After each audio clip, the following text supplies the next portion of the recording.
Iran's navy has formally commissioned its largest vessel, the Makran, a former oil tanker converted into a logistics vessel with a helicopter pad.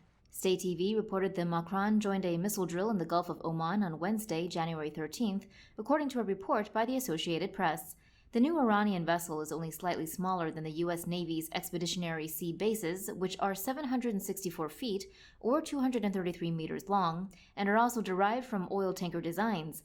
The Makran was converted from the oil tanker Persian Gulf. Citing Iranian state TV, the Drive's War Zone blog reports the 121,000 metric ton Makran is 748 feet long, 138 feet wide, and 70 feet tall.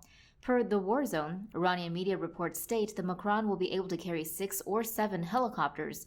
Video posted to YouTube by the semi-official Tasnim news outlet shows RH-53D Sea Stallion, AS-61A4 Sea King, and AB-212 ASW helicopters flying from the ship, as well as what the War Zone identifies as an indigenous Pelican II drone.